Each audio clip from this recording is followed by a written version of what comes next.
Greetings in the name of our Lord and Savior Jesus Christ. నేటి ఉదయ ధ్యాన మాలికకు మీ అందరికీ స్వాగతం. నేటి సబ్బాతు దినం మనకివ్వబడినటువంటి అంశం బహుశా మీరందరూ కూడా సిద్ధపడి వచ్చిరన్నది నా పూర్ణమైనటువంటి విశ్వాసం. ఒకవేళ అట్లా సిద్ధపడకుండా ఆయా కారణాలను బట్టి రానటువంటి వారు పరిశుద్ధ గ్రంథము యొక్క 4 పాఠములు చదువుతున్నప్పుడు మీరు దాని మీద పూర్ణమైనటువంటి శ్రద్ధనైనా ఉంచినారన్నది కూడా నా నమ్మకం.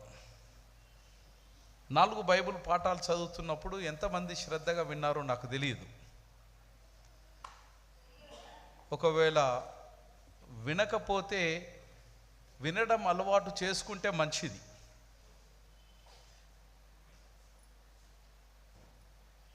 ఆ అలవాటు ఈ వయసులో కూడా ఇంకా అలవాటు చేసుకోలేని పరిస్థితిలో ఉంటే నేను చేయగలిగింది ఏం లేదు. ఎందుకనంటే దేవుని యొక్క నామములో మీ అందరినీ నేను అభ్యర్థించగలను, ప్రాధేయపడగలను, దేవుని యొక్క నామంలో హెచ్చరించగలను కూడా నేను. కానీ క్రమశిక్షణ రాహిత్యమైనటువంటి శిష్యరికం దానివల్ల వ్యక్తిగతంగా లాభము జరగకపోగా కుటుంబ పరంగా వ్యక్తిత్వ పరంగా ఖచ్చితంగా అది నష్టం సమకూరుస్తుంది. కనుక దేవుని యొక్క ఆరాధనకు వచ్చినప్పుడు దేవుని యొక్క వాక్యము నేర్చుకునే ఆసక్తి కనపరిచినప్పుడు అట్టి ఆసక్తి కార్యరూపకము దాల్చాలి. రెండవది, అట్టి ఆసక్తి అభ్యాసపూర్వకమైనదై ఉండాలి. ఇవి రెండూ లేకపోతే కార్యసాధకుడు తన జీవన కాలంలో ఏది సాధించలేడు. వేమన శతకమా లేకపోతే సుమతి శతకమా తెలియదు. తినగ తినగా వేమ తీయను అనగా ననగా రాగా మతిశయిల్లుచు నుండు తినగ తినగా వేమ తీయనుండు ఇంకా సాధనంబు చేయు సమకూరు ధరలోన. ఇది మాత్రం మంచిగా చెప్తాం. ఇందులో కదా లేనన్న ఎక్కడ కూడా ఇది చెప్పడంలో తేడా, కానీ ఆచరించడంలోనే వచ్చింది తంట అంతా కదా రూతమ్మ. ఆచరించడంలోనే తంట అంతా మన ఆచరించడంలోనే వచ్చింది. ఆచరించకపోతే మిత్రమా ఏది నీ దరికి రాదు. దీనికి అంకితాభావము కావాలి, అకుంఠితమైన దీక్ష కావాలి. అభ్యాసము అనేటువంటిది చాలా కష్టతరమైనటువంటి అనుభవం గనక అది నేర్చుకోవాలన్నటువంటి తపన ఉన్నవానికి మాత్రమే ఈ సాధన సాధ్యమవుతూ ఉంటుంది. 4 బైబిల్ పాఠాలు మనం చదవగా విన్నాం. ఆ 4 బైబిల్ పాఠాలు ఒకే ఒక విషయాన్ని కేంద్రీకరిస్తూ ఉన్నాయి. మొదటి బైబిల్ పాఠము ఎవరి గురించి విన్నాం మనం? ఏలియా గురించి విన్నాం. రెండవ బైబిల్ పాఠం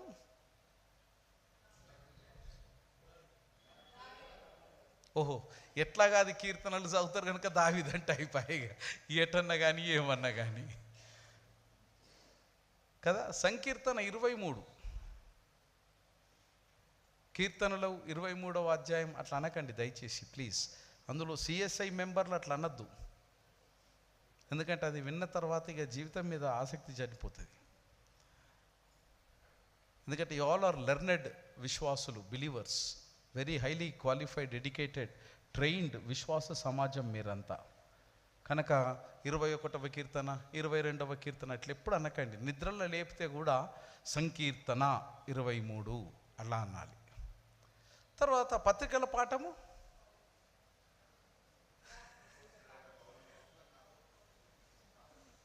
అపోస్తలుడైన పౌలు ఎవరికి రాసిన పత్రిక? ఇట్లా ఆపద్ బాంధవులు లెక్క జ్యోతమ్మ రానే వస్తుంది, నన్ను మాట్లాడనీయదు. అపోస్తలుడైన పౌలు ఎవరికి రాసిన పత్రిక? ఈరోజు పత్రికల పాఠం ఏది?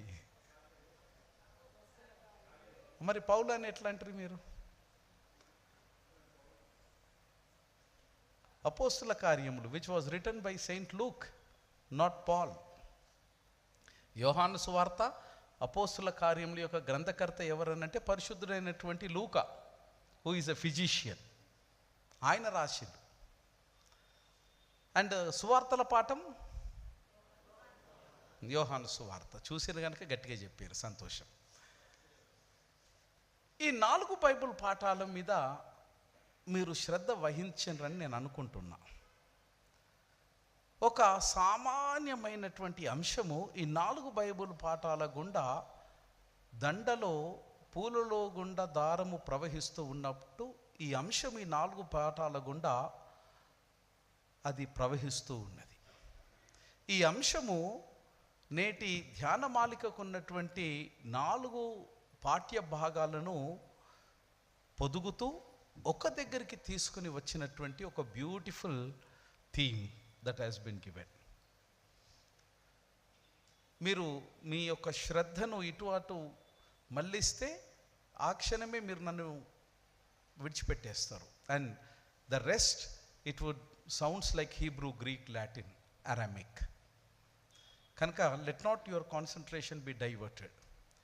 నిజంగా దేవుని యొక్క వాక్యము వినాలన్నటువంటి చిత్తశుద్ధి ఎంతమందికి ఉందో నాకు తెలియదు. నిజంగా మీకు దేవుని మాట నేర్చుకోవాలన్నటువంటి చిత్తశుద్ధి గలవారైతే దయచేసి on my YouTube there are 2 sermons on today's theme. మీరు విన్నారని నేను అనుకుంటున్నా. ఒకవేళ మీరు వినకపోతే మీకంటే లోకమంతా కూడా విన్నది. ఆ 2 sermons మీరు ఇంటికి వెళ్ళినాక వినాలి. థీమ్ ఒక్కటే, బైబుల్ పాఠాలు ఒక్కటే, కానీ దేవుడు మాట్లాడేటువంటి వైవిధ్యమైనటువంటి వ్యాఖ్యానాలు అక్కడ మనకు కనబడతాయి. అండ్ మార్నింగ్ సర్మన్ మీరు ఎంతమంది ఫాలో అయినరో నాకు తెలీదు. టుడే వీ వేర్ లెర్నింగ్ ఏలియా యొక్క జీవనంలో జరిగినటువంటి సంఘటనను మానసిక వేదాంత శాస్త్ర ప్రామాణికంగా దానిని ఆలోచన చేసినాం. Today we had a beautiful reflection of Old Testament reading from the psychological perspective. Adrenaline collapse, it is a psychological state.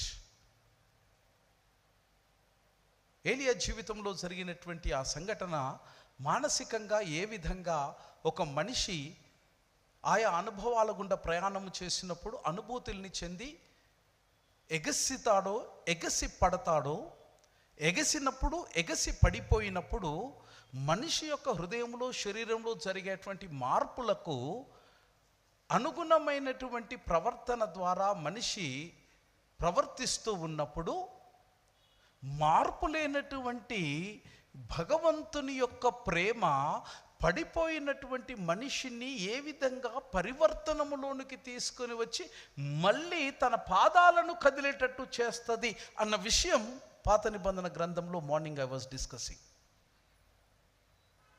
How God is going to react and respond when the state of your failure, when the state of your brokenness, and how the neurotransmitters, neuropsychology of a human being works, how it reacts when the human being is overwhelmed with the different emotions, and how God responds. Human reacts, God responds. That happens with everyone, and it can happen with anyone at any point of time. నేను ఇప్పుడు దాని సంగతి నేను మీతో మాట్లాడా. ఎందుకంటే ఆసక్తి కలిగిన వారు మార్నింగ్ సర్మన్ను ఇంటికి పోయినాక చెప్పరు, అయ్యా ఇంటికి పోయినాక వింటారు. ఆసక్తి గల వాళ్ళు వింటారు, ఆసక్తి లేని వారు విడిచిపెడతారు, no problem. But just I will touch and move. Today 3 Bible పాఠాలు కూడా ఒక అద్భుతమైనటువంటి విషయాన్ని మనకు బోధ చేస్తూ ఉన్నాయి. పాత నిబంధన గ్రంథంలో ఏలియా భక్తుడు కర్మేలు పర్వతము మీద బహురౌద్రుడై జరుగుతున్నటువంటి పరిణామాలను జీర్ణించుకోలేక అక్కడ దేవుని కొరకు రోషము కలిగినటువంటి వాడై ఆయన తన యొక్క భక్తిని ప్రదర్శిస్తే ప్రజలు దేవుని వైపు మళ్ళుతారని ఆశపడ్డాడు. పాపం చాలా సందర్భాలలో ఇది మన అనుభవం కూడా. దేవా ఒక్క అద్భుతం చెయ్యు, లేక దేవా నాతో మాట్లాడు, లేక దేవా నువ్వు నన్ను కన్విన్స్ చెయ్యు, నేను లోకమును పోయి కన్విన్స్ చేస్తామని అనుకున్నటువంటి సందర్భాలు మన జీవితంలో అనేకం ఉండుంటాయి. ఉండున్నాయా మీకు కూడా? నేను అప్పుడు చిన్నగా ఉన్నప్పుడు అంటుంటే, దేవుడు నువ్వు నాకు ఒక్కసారి కనబడి మాట్లాడు, లోకమంతటికి పోయి చెప్తా దేవుడు ఉన్నాడని అనుకుంటుంటే. కానీ తర్వాత అర్థమైంది ఏంటంటే, ఆయన 1000 సార్లు మాట్లాడినా నేను 1,000,000 సార్లు చెప్పినా ఎవడు నమ్మడని. పాపం ఏలియా లాంటి ఆలోచన నాది కూడా. ఏలియాకు జరిగిన అనుభవాలే మనకు జరుగుతూ ఉంటాయి. ఏలియా పాపం చాలా కష్టపడి కర్మేలు పర్వతం, భగవంతుని దయతోనే ఆ కర్మభూమి కర్మేలు పర్వతము ఎక్కడైతే ఏలియా ఆకాశం నుంచి అగ్నిని దించగలిగినాడో ఆ బలిపీఠం దగ్గర మోకరించి ప్రార్థించే కృప భగవంతుడు నాకు ఇచ్చినాడు. Thanks be to God. యుద్ధం ఆగిపోయింది. So very soon we will visit Holy Land. ఆ కర్మేలు పర్వతం కింద చాలా దిగువ భాగంలో ఒక పెద్ద లోయ ఉంటుంది. ఏలియా భక్తుడు ఏమన్నాడంటే, అరే బాబు, నేను ఎండిపోయిన కట్టెలు కనుక తెచ్చి ఆయనతో ఏమన్నా అబ్రకడబ్ర చేసిన అనుకుంటారు, మీరు అట్లా కాదురా పోయి పోయి ఒక 100 బిందెల నీళ్లు తీసుకొని రండి, తీసుకొని వచ్చి కట్టెల మీద వెయ్యండి మీకు అనుమానం ఉంటే. పాపం వాళ్ళకి కిందికి వెళ్ళి నీళ్లు మోసుడు అనేది గగనం, అంత లోతుకెళ్ళి నీళ్లు మోయాలి ఆ లోయ నుండి. అది మోసిన తర్వాత ఏలియా భక్తుడు ప్రార్థన చేయడం, ప్రార్థన చేసిన వెంటనే ఆకాశం నుండి అగ్ని రావడం, బండలను కూడా బూడిద చేయడం, అంతా అయిపోయింది. వెంటనే ఇక ప్రజలు ఎటువంటి వాళ్ళు పెడితే పెళ్లి కోరుతారు, లేకుంటే అక్కడ చూస్తూ ఉన్నారు అన్నట్టు. అందరు గోపీలే. గోపి అంటే ఎరకనా కదా, గోడ మీద పిల్లులు అంటారు, చూస్తారు. అయితే బాబేలు వాడు గెలిస్తే ఆనికి జిందాబాద్ అందామని ఒక చెయ్యి ఇట్లా రెడీ పెట్టుకున్నారు.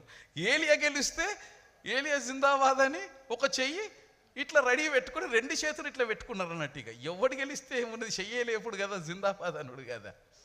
మొత్తానికి ఏలియా దేవుని కృప ద్వారా తన కార్యాన్ని జరిగిస్తే ఇక ఏలియా ఇక ఆ క్షణానికి he has become mass hero.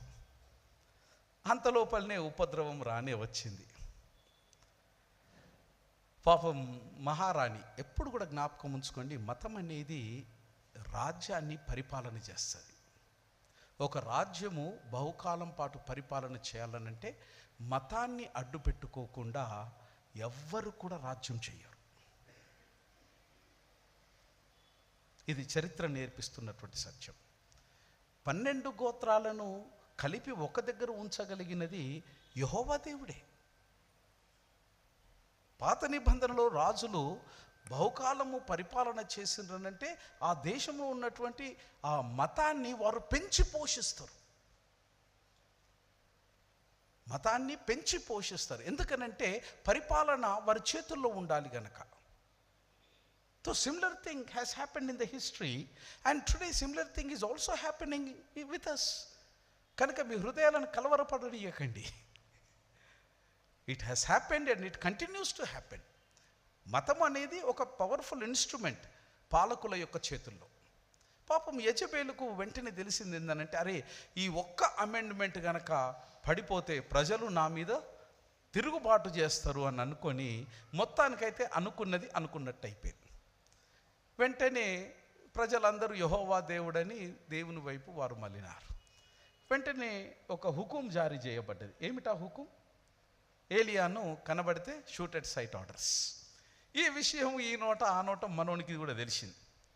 తెలిస్తే పాపం అప్పటిదాకా ఈ జిందాబాద్ జిందాబాద్ అని కేరింతల మధ్యలో ఉన్నటువంటి ఏలియా ఒక్క దెబ్బకు ప్రాణము అరిచేతులు పెట్టుకొని గుండె కడుపులకు జారగానే కాళ్ళకు బుద్ధి చెప్పిండు.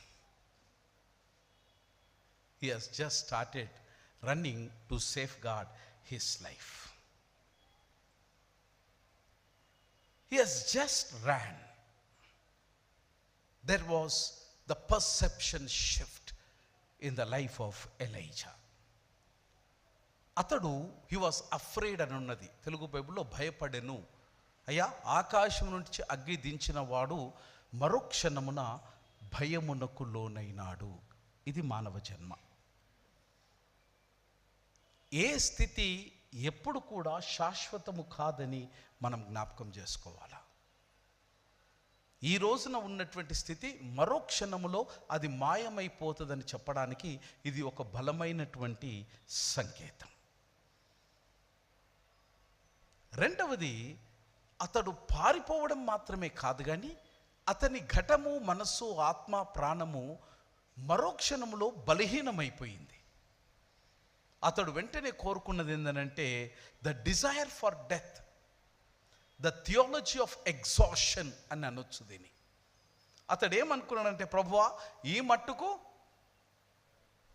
చెప్పరు, ఇక చాలు, దయచేసి నా ప్రాణమును ఇక తీసుకుంటే మేలు, ఈ మట్టుకు చాలు, నా ప్రాణము తీసుకుంటే మేలు. It is enough. దీనిని హీబ్రూ భాషలో రావ్ అన్న పదం వాడబడ్డది. రావ్ అన్నటువంటి హీబ్రూ పదం యొక్క అర్థం ఏంటంటే which is too much, which is beyond my capacity. అంటే నా యొక్క శక్తికి మించినటువంటి యొక్క భారాన్ని, బాధను, భయాన్ని నేను మోస్తున్నాను అని ప్రార్థన చేస్తున్నాడు ఎలియా. ఇట్ డజంట్ మీన్ దట్ ఏలియా దేవునిని తిరస్కరిస్తలేడు. దయచేసి తప్పుగా అర్థం చేసుకోవద్దు. ఆయన మరణాన్ని కోరుతున్నాడు అని అంటే ఏలియా దేవునిని తిరస్కరిస్తలేడు, కానీ అతనిలో శక్తికి మించినటువంటి భారాన్ని, భయాన్ని ఆయన తిరస్కరిస్తున్నాడు. మరణము కోరుకోవడం అనేది దేవుని యొక్క ప్రజలకు, దేవుని యొక్క ప్రవక్తలకు కూడా అది సర్వసామాన్యమైనటువంటి అంశం. ఇక్కడ కూర్చున్న వారిలో ఎవరైనా సరే నాకు సావస్తే బాగుండు అనకుండా ఇక్కడ కూర్చున్నారా మీరు వాళ్ళన్నా? ఎప్పుడైనా మీరు అట్లా ఎవరన్నా ఒక్కరు చెప్పండి, నేను చనిపోతే బాగుండు అనుకున్నారా? అనుకోలేదా? ఒక్కరోజు కూడా? అయ్యా రాజ్ కుమార్, రోజుకు 1,000,000 సార్లు అనుకుంటాం. చాలాసార్లు కాదు, రోజుకు పోంగ ట్రాఫిక్ ఎక్కువ అవుతుందంటే, టైం లేట్ అవుతుందంటే మొదట అనుకునేది అదే, అమ్మ బతుకు బండవాడ, ఇంకేం బతుకురా ఇది. అయ్యా, పిల్లగానికి మార్కులు తక్కువ వచ్చినా మనమే మరణం కోరుకుంటాం. ఎవరికైనా ఆరోగ్యం బాగలేకపోయినా మరణం కోరుకుంటాం. అట్లా ఏలియా కూడా మీలాంటి నాలాంటి వాడే. అతడు కూడా ఏమనుకున్నాడంటే, అయ్యా నీ దండం పెడతా, కాలుముక్త వాంఛనిగా చాలు, ఇప్పటికీ నేను మస్తు సేవ చేసిన, ఎవడు చేయనటువంటి కథ కూడా చేసిన, ఆకాశం నుంచి అగ్గిని దించిన, ఇక నేను చేయాల్సిందేమీ లేదు గనక, ఇంత నీ పట్ల చేసిన గనక దయుంచి నాకింత సావిస్తే ఆ నరకంలోనో స్వర్గంలోనో ఏడో కాడ నేను పడి. దిస్ ఇస్ ఎగ్జాషన్ థియాలజీ అన్నట్ట. మరి అట్లా అన్నప్పుడు దేవుడు ఏం చేస్తున్నాడు? ఎంతమంది మీరు గ్రహించారు? అట్లా అనగానే దేవుడు ఇడిసబెడుతుండా? ఇడిసబెట్టిండా మిమ్మల్ని? మంచి కోరినప్పుడు మీకు ప్రత్యుత్తరం ఇచ్చినటువంటి దేవుడు మరణం కోరినప్పుడు మౌనంగా ఉన్నాడా? ఎప్పుడైనా ఆలోచన చేసినరా దీని విషయం? Let us be very honest. Prakash అన్న, let us be very honest. మంచి జరగాలని ప్రార్థన చేసినప్పుడు మంచి పొందినాం మనం, మరణం కొరకు కూడా ప్రార్థన చేసినాం మనం, కానీ మరణం పొందలే. ఎందుకు మరణం పొందలే? దేవుడికి వినబడలేదనా, లేదా దేవుడు మీకు దూరంగా ఉన్నాడనా, లేదా దేవుడు మీ ప్రార్థనకు ప్రతిఫలం ఇవ్వలేదనా? ఏది మీ జవాబు ఇందులో? ఏది మీ జవాబు? ఇది వెతకడంలోనే మన జన్మ యొక్క సార్థకత ఉన్నది. For every petition and prayer దేవుడు జవాబు ఇచ్చిండు మనకు, కాకపోతే మంచి కొరకై చేసిన ప్రార్థన యొక్క జవాబుకు మాత్రమే మనము గుర్తించడానికి ప్రయత్నం చేస్తున్నాం. కానీ మనము ప్రార్థన చేసి కోరుకొని మర్చిపోయినటువంటి దానిని మంచిగా మలిచినటువంటి ఆ క్షణాన్ని గుర్తించడంలో మానవులము విఫలమైపోయినాం. ఏలియా మరణం కొరకు ప్రార్థన చేసినప్పుడు దేవుడు ఆయన ప్రార్థనకు కూడా జవాబు ఇచ్చిండు. అక్కడ ఎలాగిచ్చిండు? ఆ ఇచ్చినటువంటి జవాబు నా జీవితంలో కూడా నువ్వు మరణము కోరుకున్న ప్రతిసారి ఆయన నీకు జవాబు ఈలాగు ఇచ్చిండు. ఎలాగిచ్చిండయ్యా అనంటే, దేవుని యొక్క దూత ఏలియాకు ప్రత్యక్షమైన తర్వాత, ఏలియాకు దేవుని దూత ప్రత్యక్షము కాగానే ప్రసంగం చేయలే. అయ్యా, ఏలియాకు దేవుని దూత ప్రసంగం చెయ్యలే. ఏలియాను గద్దించలే. అరే, ఏం మనిషివా నువ్వు? 6 ఫీట్లు ఉన్నావు, బాహుబలి లెక్క ఉన్నావు, ఆకాశం దగ్గర దించినావు, గింత చిన్నదానికి నువ్వు గాబరా పడిపోతావు, ఏం మనిషి వచ్చి ఇట్లా అనుకోలేదు ఆయన నేను అని అనలే. No rebuke. రెండవది, నువ్వేదో విశ్వాసం ఉన్నదని చెప్పేసి దేవుడి మీద నమ్మకం పెట్టి ఆకాశం నుండి అగ్ని దించితే గీసొంటి కథనేనా నువ్వు చేసేదిగా? No correction, no theology. నాలాగా దూత కూర్చొని ఆయనకు వేదాంతం కూడా చెప్పలే. చెప్పిందా? ఏం చెప్పలే. The style of working of God ఎలాగనంటే, ఏలియాను ముందు పడుకోమన్నారు. పడుకో. తర్వాత ఏలియాకు కడుపు నిండా మామూలు భోజనం కాదు, పత్తర్గోష్, బేక్డ్ ఆన్ స్టోన్ అని ఉంటుంది ఇంగ్లీష్ బైబిల్ ట్రాన్స్లేషన్లో. పత్తర్గోష్ చాలా కాస్ట్లీ. అది తిన్నారా ఎప్పుడన్నా మీరు? అయ్యా, హైదరాబాద్ నుండి పత్తర్గోష్ తినలేదా? అయ్యా, కమ్మగా ఉంటుంది, గట్టిగా చెప్పకు, అందరు తింటారు. కింద మంట పెట్టి మీద బండ పెట్టి బండ మీద ఫ్రై చేస్తారు. అది పత్తర్గోష్.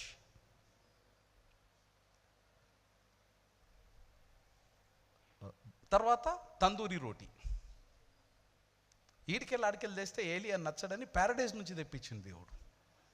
శ్రేష్టమైనది కదా. There was meet, there was tandoori bread. దీంతో పాటు మినరల్ వాటర్ బాటిల్ కూడా ఇచ్చిండు దేవుడు. ఏంజిల్ సెట్, అయ్యా ముందు నువ్వు పడుకో, తర్వాత లేచినాక బుక్కెడంతా తిను, నీళ్లు తాగు.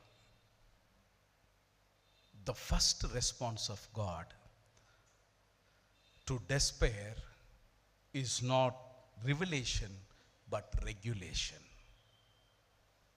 నీవు అలసిపోయి విరిగిపోయి పడిపోయినప్పుడు దేవుని యొక్క ప్రధానమైనటువంటి స్పందన ఏంటంటే ప్రత్యక్షత కాదు, కానీ నీ పరిరక్షణ. ఇది ఏలియా పట్ల దేవుడు చేసినటువంటిది. నాలుగవది, బ్రెడ్ ఇన్ ద విల్డర్నెస్. అసలు అక్కడ కాకులు దూరని అడవి ఏమి ఉండదు, నిలువ నీడ ఉండనే ఉండదు. నిలుద్దామంటే నా ఎత్తు ఆమ్దం చెట్టు ఉంటే ఇక అది మహాపట వృక్షం ఆ ఏరియాలో. అటువంటి ఏరియాలో నీకు ఒక్క చుక్క మంచి నీరును కూడా ఊహించజాలవు నువ్వు. ఆ పరిస్థితులలో దేవుడు ఏలియాకు కావలసినటువంటి ఆహారాన్ని అసంభవమైనటువంటి వాతావరణములో సామాన్యమైనటువంటి ఆహారాన్ని దేవుడు అందించినాడు. It's was not luxury but sustenance. అందుకే పెద్ద మనుషులు అంటారు, తిననీకి బ్రతుకుతున్నవా బ్రతకనీకి. మనమేమంటాం? తిననీకి తిననీకి చెప్పరు అయ్యా, తిననీకి బ్రతుకుతున్నాం అన్నట్టు బ్రతుకుతాం మనం. ఇక్కడ ఏలియాను బ్రతకడానికి తినిపిస్తున్నాడు భగవంతుడు. Primitive, simple and survival of the food. ఇది పాత నిబంధన గ్రంథంలో. Same thing we can learn in the book of Psalms. సంకీర్తన 23లో మనం నేర్చుకుంటాం. 23వ సంకీర్తన మనందరికీ చాలా కంఠస్థమైనటువంటి సంకీర్తన. I may right? 23వ సంకీర్తన 1-2 వచనాలు చెప్పండి మీరు. యెహోవా నా కాపరి, నాకు లేమి. రైట్, ఇప్పుడు మొత్తం చెప్తారు, వద్దు. దాని దిగువ భాగంలో జాగ్రత్త, పాత నిబంధన గ్రంథంలో మనము వీఆర్ డీలింగ్ విత్ డైనింగ్. పాత నిబంధన గ్రంథంలో we are dealing with dining, simple food for the sustenance. When you are broken, God will build you. First, physically He will build you so that the mind can respond to have the clarity of the life of its vision and purpose. Secondly, సంకీర్తన 23లో కూడా దావీదు మహారాజు యొక్క అనుభవాన్ని మనం చదువుతూ ఉన్నాం. 5వ వచనంలో అక్కడ దావీదు మహారాజు చెప్తా ఉంటాడు. ఏమని చెప్తాడు? నా శత్రువుల ఎదుట నీవు నాకు భోజనము సిద్ధపరిచితివి. అది చాలా టిపికల్గా అనిపిస్తుంది కదా. యెహోవా నా కాపరి, నాకు లేమి, పచ్చిగల చెట్లు ఆయన పర్యటన చేసిండు, ఆ శాంతికరమైన జలమును దాన్ని నడిపించుచున్నాడు, గాఢంధకారపు లోయలో నేను సంచరించినను, ఏ అపాయమునకు భయపడను, ఎందుకనగా నీవు నాకు తోడై ఉంది, నీ దుడ్డు కరిగి నీ దండమును నన్ను ఆదరించును. What does it exactly mean? ఈ సంకీర్తన అంతా కష్టాల కొలిమి. చీకటి ఉంది, అంధకారం ఉంది, భయం ఉంది, బాధ ఉంది, వేదన ఉంది, శత్రువులు ఉన్నారు, ప్రతికూల పరిస్థితులు ఉన్నాయి, నిన్ను ద్వేషించే ప్రజలు నీ చుట్టూ ఉన్నారు. వీళ్ళందరినీ చుట్టూ పెట్టుకొని దావీదు మహారాజు ఏమంటున్నాడంటే, నా శత్రువుల ఎదుట నీవు నాకు. తర్వాత ఇంతటితోనే ఆగలే, నెత్తి మీద ఇంకొద్దిగా కారం పోస్తుండు, అగ్గి రాజేస్తుండు. ఏమంటుండు? నూనెతో. ఏంది ఇదంతా? ఇక్కడ కూడా మళ్ళీ the issue is dining, the table. పాత నిబంధనలో it was dining table. God has prepared dining for Elijah. ఇక్కడికి వచ్చేసరికి దావీదు మహారాజు, దేవుడే దావీదు మహారాజుకు సిద్ధం చేసినటువంటి ఆహారం గురించి ఆయన మాట్లాడుతూ ఉన్నాడు. దీనిని హీబ్రూ పరిభాషలో దీనిని టారోఖా అన్న పదం వాడబడ్డది ఈ 23వ అధ్యాయము 5వ వచనంలో. అనగా భోజనము సిద్ధపరచుట అనేటువంటిది, ఇట్ ఈస్ టారోఖా అన్నటువంటి హీబ్రూ పదం యొక్క అర్థం ఏంటంటే టు అరేంజ్, క్రమ పద్ధతిలో, to set in order, like a host preparing a feast.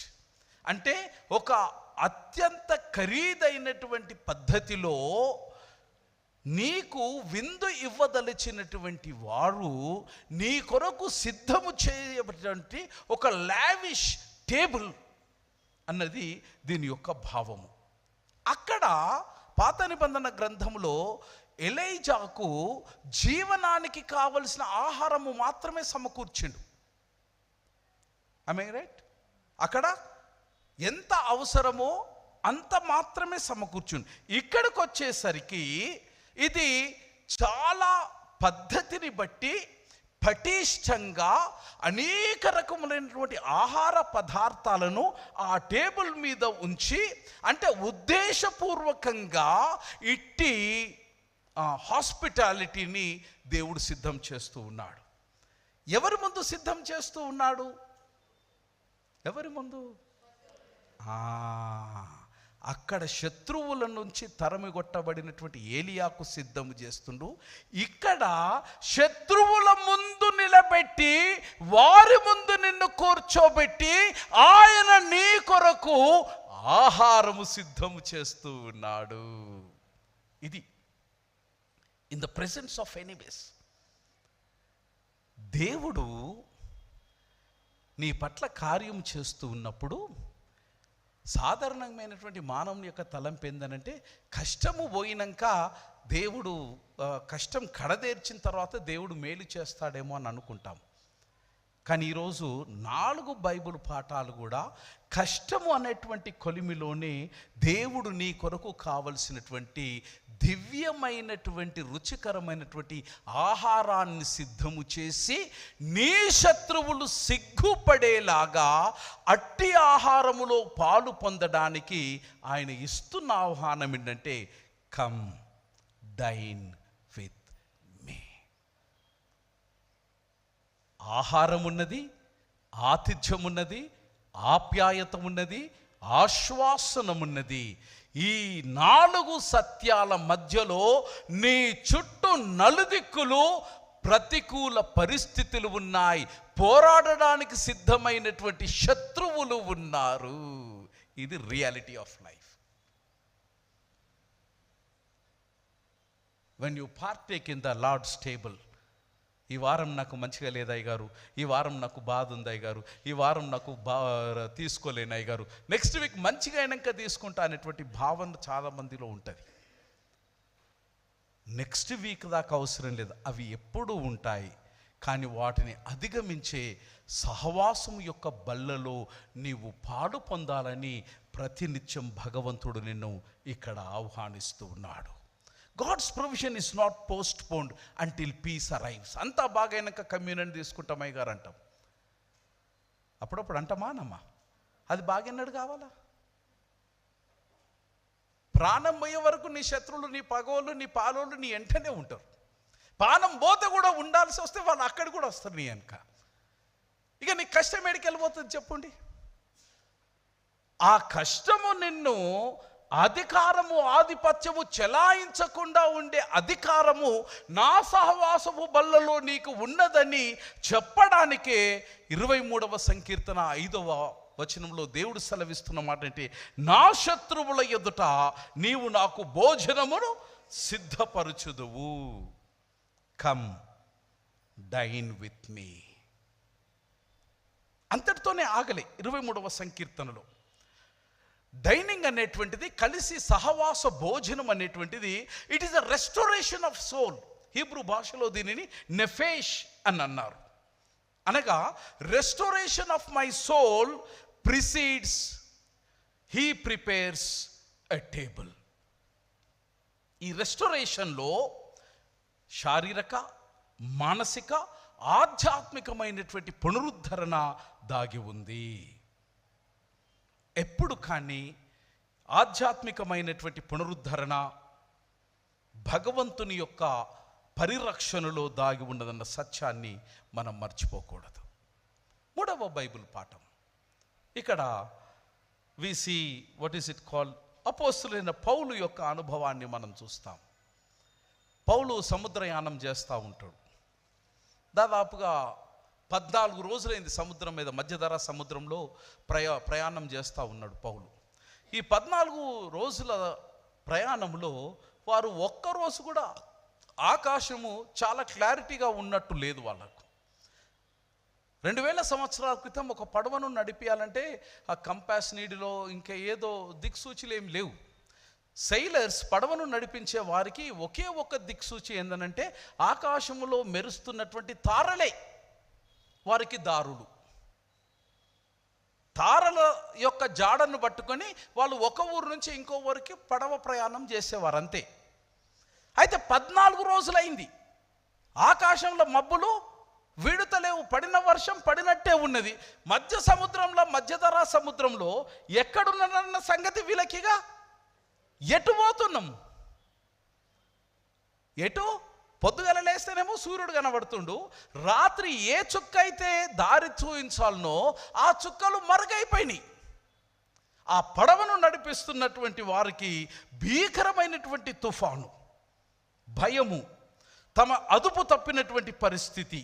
14 రోజులుగా సరి అయినటువంటి మితమైనటువంటి ఆహారముతో ఉన్నటువంటి వారు, కొన్నిసార్లు ఆహారం లేక అల్లాడిపోతున్నటువంటి వారు, ఏమి చేయాలనో దిక్కుతోచని పరిస్థితి, బ్రతుకు మీద ఆశలు చచ్చిపోయి ఉన్నారు. ఆ పడవల ఏమి చేయాలనో తెలుస్తలేదు.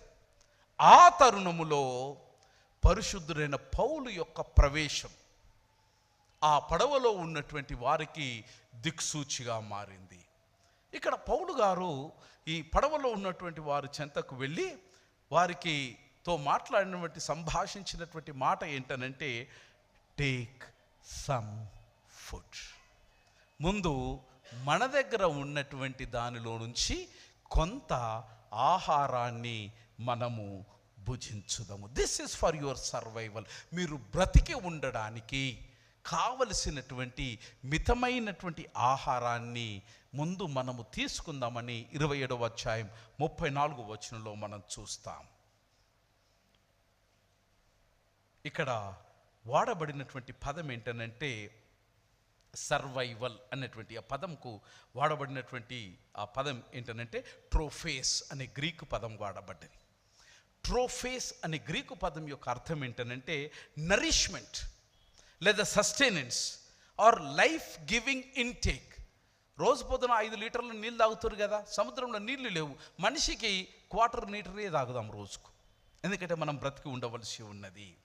Eating becomes an act of faith and survival. మనిషి బ్రతకడానికి తినాలి, కానీ మనిషి తినడానికి బ్రతకకూడదు. Dining as leadership and faith. అపోస్తుల కార్యము 27వ అధ్యాయం 35వ వచనంలో అక్కడ పౌలు గారు చేసినటువంటి ఈ కార్యం యేసుక్రీస్తు ప్రభుల వారిని పోలినటువంటి కార్యంగా మనం చూస్తాం. He took bread. కమ్యూనియన్లో మీరు గమనిస్తారో లేదో, ఆయన రొట్టెను పట్టుకొని కృతజ్ఞతా స్తోత్రములు చెల్లించి దాన్ని విరచి తీసుకొని తినుడి, ఇది మీ కొరకు ఇయ్యబడుచున్నటువంటి. That's what Paul has done. He took the bread, he gave thank. Eucharistos is a Greek word. He gave thanks. Bible చదవండి ఇంటికి పోయినాక. Then he broke it. ఆ రొట్టెను విరిచిండు, అనంతరం దాన్ని భుజించిండు. This mirrors the last supper. లూకా సువార్త 24వ అధ్యాయంలో, యోహాను సువార్త లూకా సువార్త 22వ అధ్యాయంలో, యోహాను సువార్త 24వ అధ్యాయం ఎమ్మాస్ ప్రయాణంలో ఈ రకమైనటువంటి కార్యం జరిగించినట్టు గ్రంథకర్తలు మనకు సెలవిస్తూ ఉన్నారు.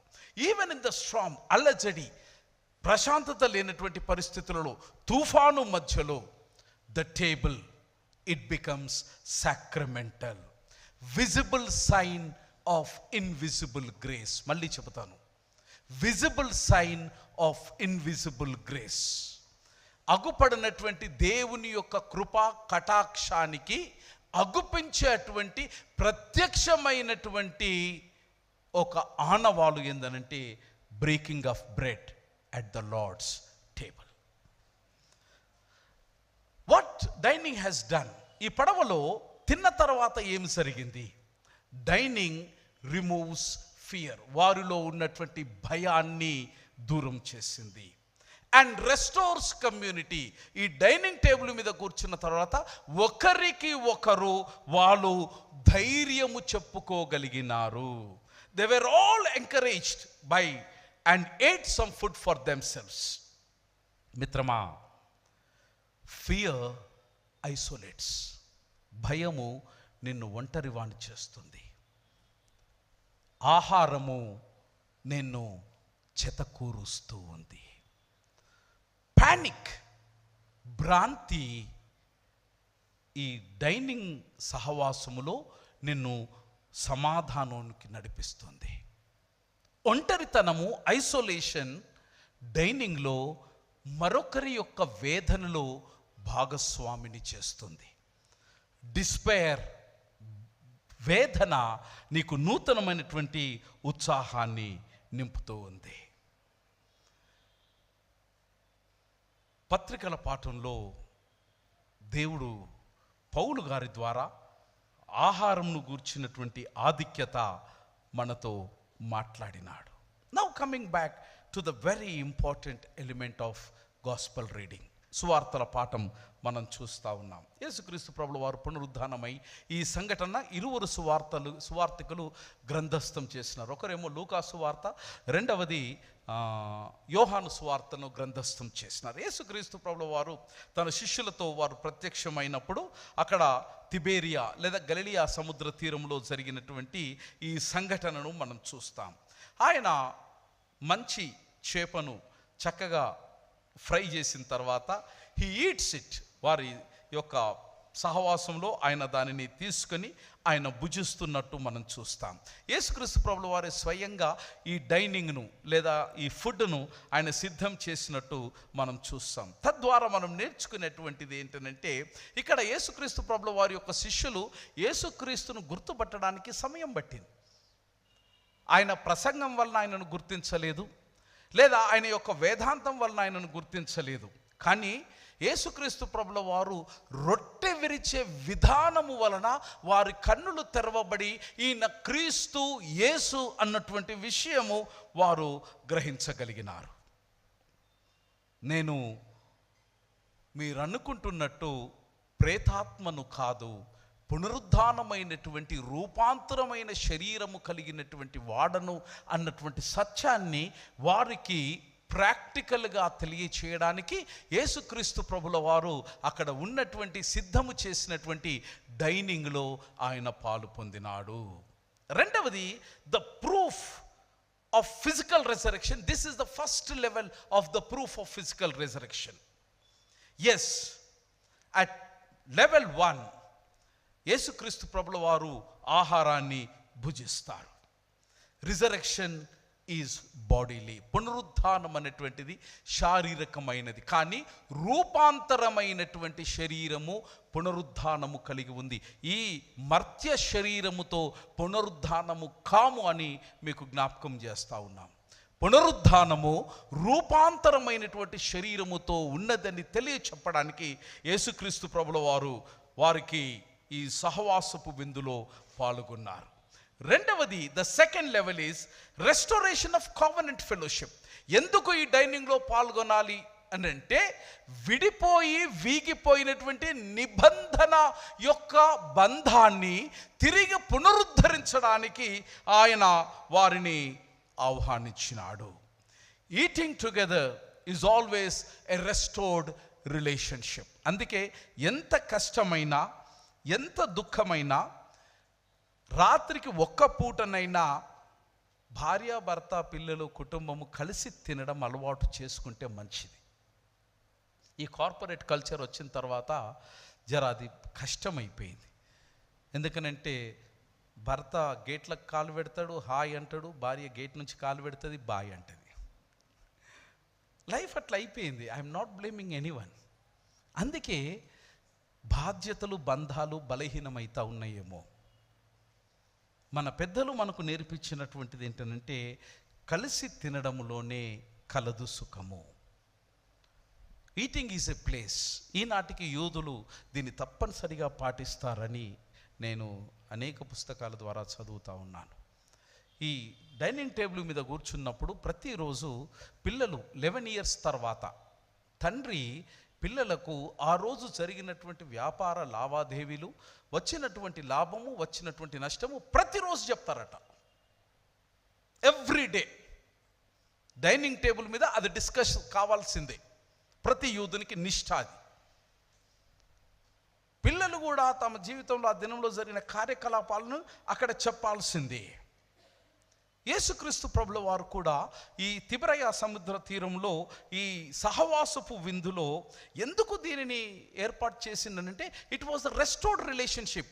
సిలువకు వేయబడిన తర్వాత శిష్యుల మధ్యలో అగాధం అనంతమైపోయింది. పాపం పేతురు, అరే నీకు ఎవ్వరు వస్తారో మై దేఖలేతూ కోన్ మైకెలాత అని చెప్పేసి మనోడు కత్తి కూడా తీసిండు. కనబడ్డట్టు ఖతం చేస్తా అన్నాడు. అరే ఈయనకి ఇంత హై బీపీ ఉన్నదని చుట్టూన్న వాళ్ళు కూడా పరేషాన్ అయ్యారు.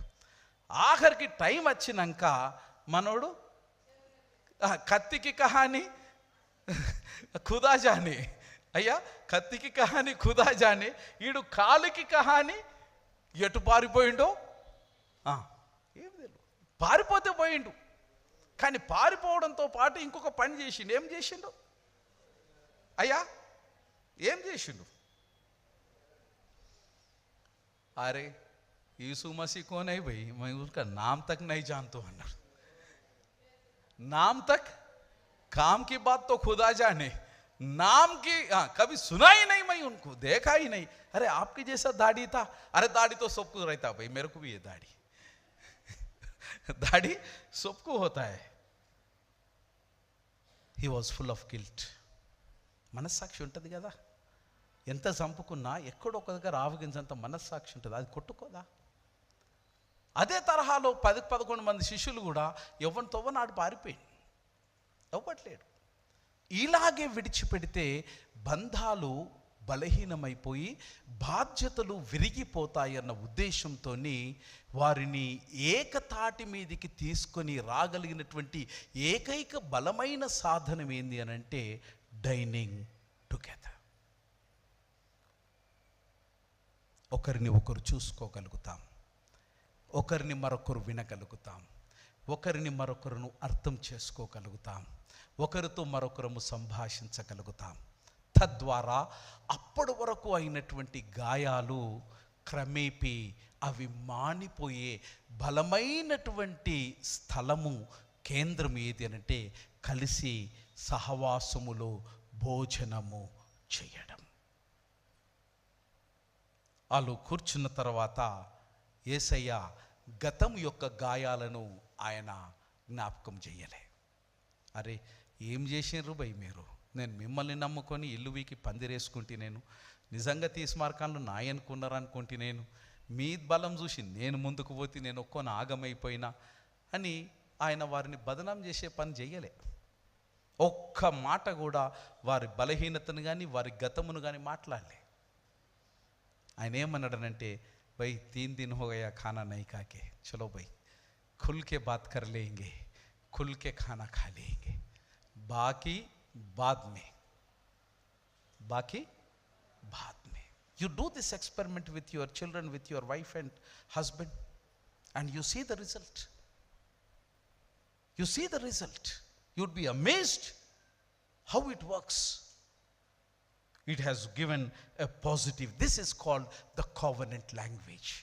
Dining together is a covenant language. అందుకే పెద్ద మనుషులు ఎప్పుడు ఏమంటారు, తొందర అయినా ఏదైనా ఏమంటారంటే, బిడ్డ ముందు నువ్వు తిను, తిన్నాక సంగతి చూసుకుందామంటారు. యాదున్నదా మీకు? పెద్ద మనుషులు అంటారు కదా, కష్టం వచ్చింది, దుఃఖం వచ్చింది, బాధ వచ్చింది, ఇంట్లో ఉండి చనిపోతే కూడా బయటకు తీసుకుపోయి, బిడ్డ బుక్కడంత తిను, ఇక పోయినోడేమి రాడు, నువ్వైతే తిను, తిన్నాక ఏం కావాలో నువ్వు చూసుకుందాం.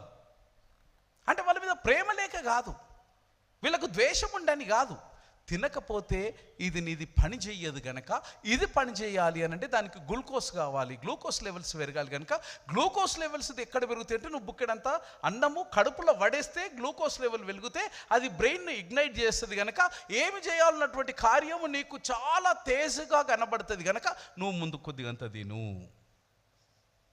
Jesus didn't say I forgive you verbally, మాటతో చెప్పలే, ఠీక్ హై భాయ్ హోతా హై, चलो मैं तुझे माफ किया. He didn't say that, but he said, come eat with me again. రా నాతో కూర్చుని మరొక పర్యాయం మనము కలిసి భోజనము చేద్దాము. The more meal is relational, reconciliational, enacted, not just spoken. This is the second level. And third level ఏంటంటే echo of covenant meal in Torah. ఈ పునరుద్ధానము యొక్క ఆహారము, it mirrors earlier covenant moment after failure. ఓడిపోయిన తర్వాత, తిరుగుబాటు చేసిన తర్వాత దేవుడు నిబంధన ఆహారపు సహవాసపు విందులోనికి నిర్గమకాండం 24వ అధ్యాయంలో దేవుడు ఆహ్వానిస్తాడు. ఇప్పుడు ఓడిపోయి పడిపోయినటువంటి శిష్యులను పునరుద్ధానము తర్వాత ఆయన నిబంధన ఆహారములోనికి వారిని ఆహ్వానిస్తున్నాడు. It is renewed covenant after failure. ఐదవది, the fourth level of dining is reversal of Eden's eating after failure. ఆదికాండం 3వ అధ్యాయంలో అక్కడ ఏమైంది? It was the failure of Eden garden's eating, wrong eating. దేవుని నుంచి తినవలసినది తినక, తినరానిది తిన్నటువంటి ఫలితాన ఏమైంది? దేవుని నుంచి వారు పునరుద్ధానములో the right eating reestablish the relationship. భగవంతునితో తిరిగి వారి యొక్క సంబంధము పునరుద్ధరించబడినది. This is 4th level. And 5th level, recognition through eating. తినేటప్పుడు మనము గుర్తుంచుకోవలసినటువంటి, it was an Emmaus insight. They recognized Jesus through teaching alone, not working alone, but they recognized him through the breaking of the bread. A profound Jewish saying emantarante, identity is revealed in a table of fellowship. Jesus is known not only in doctrine but shared in covenant life. యేసుక్రీస్తు ప్రభుల వారు కేవలము సిద్ధాంతపరంగా వ్యక్తపరచబడడు కానీ నిబంధనలో మనము పంచుకుంటున్నటువంటి ఆహారములో ఆయన వ్యక్తపరచబడతాడు. And 6th level of dining theology is continuity with the last supper. This is a pattern of identical. ఎందుకు గ్యారిసన్లో ప్రతి ఆదివారం ప్రభు యొక్క బల్ల ఆరాధన క్రమము తప్పకుండా మనం జరిగిస్తామనంటే, ఇట్ ఈస్ ద కంటిన్యూటీ. యేసుక్రీస్తు ప్రభుల వారు ఇచ్చినటువంటి ఆనవాయితీ, ప్రతి నిత్యము తన ప్రజల మధ్యలో జరిగించాలన్నటువంటి ఒక సదుద్దేశముతో మనం చేస్తాం. ఈ ఆనవాయితీ కూడా ఎవరికి ఇష్టం ఉన్నట్టు వారు చేయడానికి కాదు. ఇది బైబిల్లో there is a specific pattern. What is that pattern?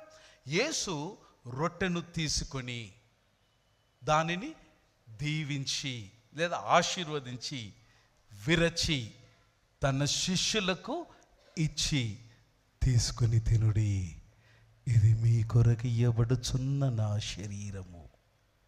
ఆయన చేసిండు గనక ఈ రోజు వరకు మనము దానిని చేస్తున్నాం. ఇలాగే చెయ్యాలి. ఈ క్రమము తప్ప ఏ క్రమము చేసినా అది అక్రమమే. Don't follow, don't adapt your own style. You're not supposed to do it. There is already a pattern that is set in the Bible, and we are continuing it.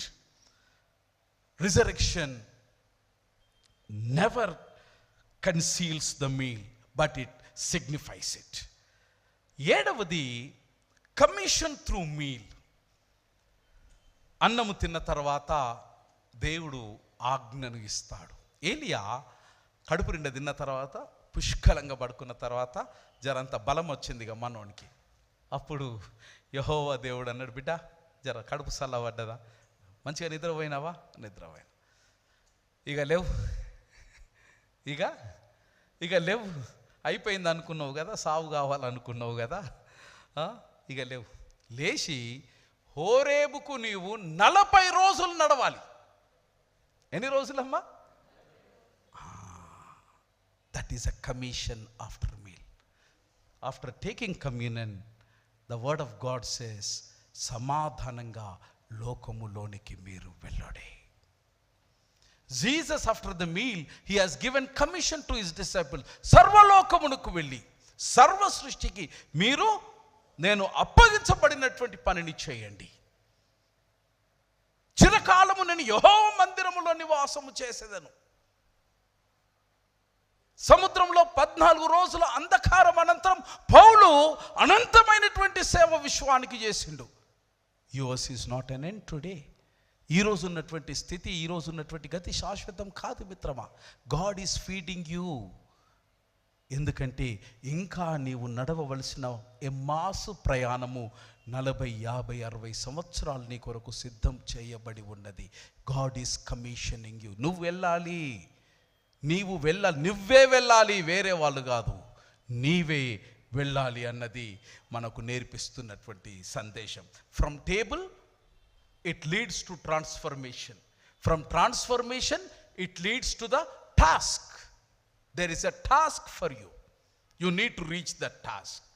And 8th level ఏంటంటే ఫోర్టేస్ the messianic banquet. యెషయా గ్రంథం 25వ అధ్యాయంలో సెలవివ్వబడినట్టు అది రానయ్యున్నటువంటి చాలా గొప్ప విందుకు ఈ భోజనాలన్నీ కూడా సంకేత సాదృశ్యములై ఉన్నాయి అన్న విషయాన్ని మనం నేర్చుకుంటాం. The core theological emphasis is the resurrection meals the communique. Incarnation, Jesus is still embodied. దేవుని యొక్క ప్రత్యక్షత ఇంకా నీ పట్ల ఉన్నది. And next one is the Christological depth, eating with the risen Jesus. పునరుద్ధానుడైనటువంటి యేసుక్రీస్తుతో సమాభాక్త్వం వలన he is not only our saviour who died for us, but the host who restores and the Lord who invites continuously in his fellowship. ఇది క్రీస్తు యొక్క వేదాంతపరమైనటువంటిది. కేవలము మనల్ని రక్షించడానికే ఆయన తన మరణాన్ని తాను మరణించి తిరిగి పునరుద్ధరించబడలేదు, కానీ ఆయన మనకు శాశ్వతమైనటువంటి నిత్యత్వం కలిగినటువంటి ఆహ్వానాన్ని అందించడానికి ప్రతినిత్యం ఆయన మనల్ని ఆహ్వానిస్తున్నాడు. మీ కొరకు విరచబడినటువంటి ఇట్టి పరిశుద్ధమైనటువంటి సమాభాక్త్వంలోనికి పాలు పొందడానికి మిమ్మల్ని ప్రేమతో ఆహ్వానిస్తున్నాం. ధైర్యముతో, విశ్వాసముతో మీరు దేవదేవుని యొక్క పవిత్రమైనటువంటి బల్లలో, that is an invitation and it continues. And next one is bridge to church practice. ఆది క్రైస్తవ సంఘము అపోస్తల కార్యం 2వ అధ్యాయం 42వ వచనంలో వారు రొట్టె విరుచుట యందును బోధించుట యందును, అయ్యా నవీనయ్య, బోధించుట యందును వారు ఎడతెగకయుండిరి. Table fellowship is continues. యేసుక్రీస్తు తిరిగి వచ్చే వరకు ఇది జరిపి తీరాలి. ఎందుకు అనంటే నీవు చేయవలసిన ప్రయాణము, నీవు బహుదూరపు బాటసారివి. ఆ ప్రయాణములో శత్రువులు నిన్ను చుట్టుముడతారు. ఆ ప్రయాణంలో పగవారు నీ మీద విషప్రయోగం చేస్తారు. ఆ ప్రయాణములో అనరాని మాటలు, నిందలు, నిష్ఠూరాలు 24 గంటలు నీ పైన బాణాలుగా సంధిస్తారు. ఆ ప్రయాణములో నువ్వు ప్రేమించిన వారు, నిన్ను ద్వేషించిన వారు, వాతావరణం కూడా ప్రతికూలంగా ఉంటుంది. అయితే వారు సిగ్గుపడేటట్టు నీ శత్రువుల ఎదుట దేవుడు నీకు క్రమమైనటువంటి ఘనమైనటువంటి ప్రేమ విందును సిద్ధము చేసి, నీ పగవాడు నిన్ను చూస్తూ ఉండగా తన యొక్క రెక్కల చాటును నిన్ను కాపాడి నీ కడుపుకు, జీవితానికి కావలసినటువంటి ఘనమైన ఆహారముతో ఆశీర్వాదాన్ని ఇచ్చువాడని దావీదు మహారాజు పదే పదే జ్ఞాపకం చేస్తున్నాడు. నౌ ద క్వశ్చన్ ఈస్, బళ్ళను సిద్ధము చేసే భగవంతుని చూస్తావా? నీ యొక్క ధైర్యాన్ని చెదిరగొట్టే ప్రత్యర్థిని చూస్తావా? Choice is yours. ఎలీషా నమ్మకంగా దేవుడిచ్చినటువంటి ఆహారముతో తన శేష జీవితం అంతా నడవగలిగినాడు. దావీదు మహారాజు కన్నవారు మొదలుకొని కట్టుకున్నవారు, కడుపున పుట్టినవారు అందరూ శత్రువులే ఆయన చుట్టూ. కానీ మకుటము లేని మహారాజు వలె చరిత్రలో నిలిచిపోయినాడు. పౌలు 14 రోజులు 14 రాత్రులు వెలుగు లేనటువంటి క్రమములో ప్రభువు యొక్క బళ్ళనే వెలుగుగా మార్చి వారి జీవితాలను నిలబెట్టినాడు. యేసుక్రీస్తు ప్రభుల వారు బలహీనతను చూడకుండా భగవంతుని యొక్క బళ్ళను సిద్ధము చేసి వారి జీవితాలు దేవుని కొరకు కర్పూరము వలె కరిగిపోయేటట్టు చేసినాడు. Now it is your turn. ఇప్పుడు సమయం నీది, వంతు నీది. దేవుణ్ణి చూసిన వారు చరిత్రలో నిలబడిపోయినారు. లోకాన్ని, పరిస్థితుల్ని, ప్రతికూలతలను, వాతావరణము చూసిన వారు అర్ధాంతరంగా సమసిపోయినారు. త్రియేక దేవుడైతే తన ఆహ్వానాన్ని నిత్యము నీకు ఇస్తున్నాడు. ప్రయాసపడి భారం మోసుకుంటున్నటువంటి సమస్తమైన జనులారా, నా యొద్దకు రండి, నేను మీకు విశ్రాంతి కలుగచేతును. విశ్రాంతి అనగా సేదతీరడమే కాదు, ఏలియాకు కావలసిన ఆహారాన్ని ఇచ్చిండు, దావీదుకు కావలసిన ఆశ్వాసనం ఇచ్చిండు, శిష్యులకు కావలసినటువంటి ఆశీర్వాదం. ఇది విశ్రాంతి. అట్టి విశ్రాంతిలో ప్రవేశించడానికి కావలసిన కృప త్రియేక దేవుడు మీకు, నాకు, మనకు దయచేయును గాక.